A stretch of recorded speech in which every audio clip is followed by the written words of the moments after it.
Saya akan membahas tentang aplikasi barisan dan deret bilangan, yaitu tentang pertumbuhan dan peluruhan. Yang pertama, pertumbuhan. Pertumbuhan ini sama dengan deret aritmatika yang mempunyai beda bernilai positif, atau bisa juga deret geometri dengan rasionya itu lebih dari 1. Di sini ada rumus umum untuk pertumbuhan pertumbuhan nilai setelah T tahun. Jadi H T tahun, ini H awal, H0, ini dikali 1 ditambah R ini persentasenya nanti, T-nya sekian tahunnya berapa. Untuk peluruhan, kalau peluruhan itu sama dengan deret aritmatika dengan beda yang bernilai negatif, atau deret geometri dengan rasio yang kurang dari 1. Dari sini kalian bisa lihat caranya hingga diperoleh bentuk umum, rumus umum untuk peluruhan atau penyusutan setelah T tahun. Jadi ada H0 atau H awal dikali 1 dikurang R ini persentasenya dan T-nya itu T tahun. Berbeda sedikit dengan barisan dan deret. Kalau T-nya itu dia dihitung dari bukan jumlah awalnya. Biasanya kan kalau kita lihat, kalau melihat U kan gini ya, U1, U2, U3 dan seterusnya. Kalau dia hitungan T itu kan hitungannya tahun, jadi dihitung 1 tahun itu setelah di sini 1, 2, lompat 1. Jadi kalau dia barisnya ada 6, itu artinya sama dengan 5 tahun. Saya langsung ke soal saja. Di sini ada uji kompetensi 3. Saya tidak jawab soalnya. Saya hanya memberikan rinciannya saja, kira-kira untuk menjawabnya seperti ini gitu. Nah, seperti ini yang saya jelaskan tadi. Jadi ini dihitungnya ini kan ada 4 baris. Kalau pakai dengan barisan dan deret, ini kan baris 1, 2, 3, 4. Kalau dia menggunakan pertumbuhan atau peluruhan, ini dihitung sebagai pangkatnya itu jadi 3. Jadi ini dihitung 1, 2, 3. Yang bagian T-nya itu. Jadi bukan dihitung ini 1, 2, 3, 4, bukan. Hitungnya dari sini 1, 2, 3 tahun. Kita bahas dulu untuk yang pertama. Hasil sensus penduduk pada tahun 2013 mencatat bahwa banyak penduduk suatu desa sebanyak 60.000 jiwa. Banyak penduduk meningkat dari tahun ke tahun. Ini ada kata meningkat.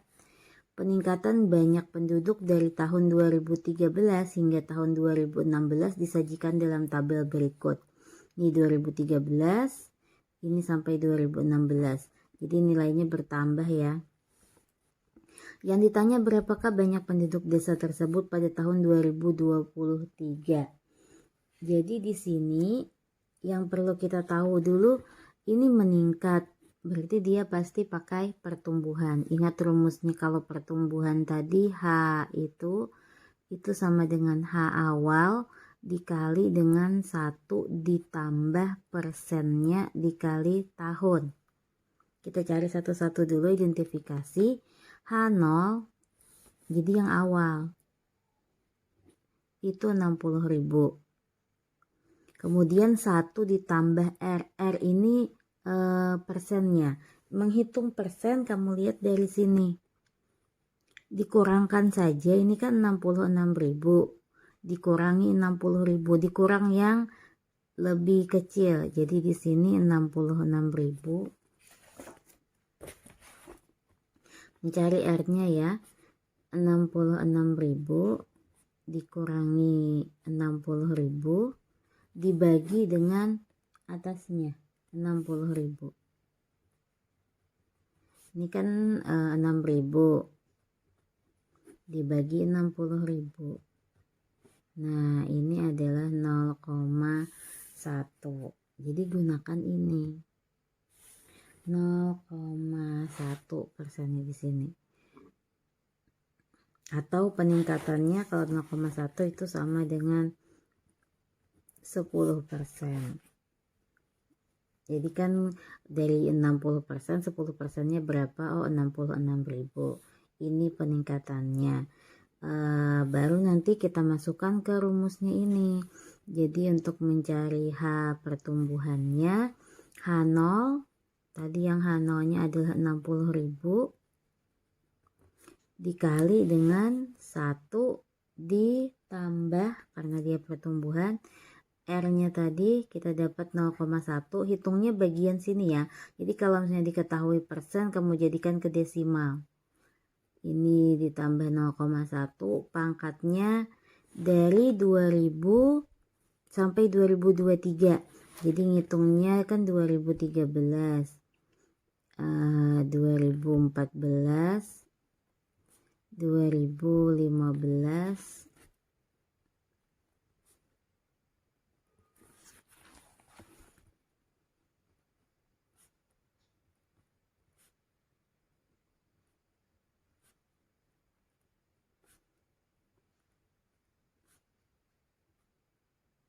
nah, hitungnya dari sini. Ini kan kalau ngitung tahun jangan gini ya. 1, 2, 3, 4, 5, 6, 7, 8, 9, 10, 11. Nanti jadinya 11 tahun. Loncat dari sini dulu. 1, 2, 3, 4, 5, 6, 7, 8, 9, 10. 10 tahun. Atau kamu kurangkan aja ini dengan sini. Dapatnya 10 tahun. Jadi baru masukkan ke T-nya di sini pangkat 10. Nah, ini silahkan dihitung nanti ketemu berapa. Kalau misalnya dapat desimal, bulatkan saja ke angka terdekat. Kemudian yang nomor 2. Pak Dinar membeli tanah seluas 200 meter persegi dengan harga 200 juta pada tahun 2012. Pada tahun 2017, Pak Dinar ingin menjual tanah tersebut. Seiring berjalannya waktu, harga tanah naik 15% setiap tahun. Harga jual tanah pada tahun 2017 sebesar, nah ini sama nih, pertumbuhan juga. Jadi yang nomor 2, identifikasi dulu awal-awal nih, tanah seluas 200 meter ini kayaknya tidak digunakan untuk perhitungan, hanya sebagai pemberitahuan aja tanahnya segitu dengan harga ini. Ini kalau ditanyanya harga berarti ini adalah H awal, H0-nya.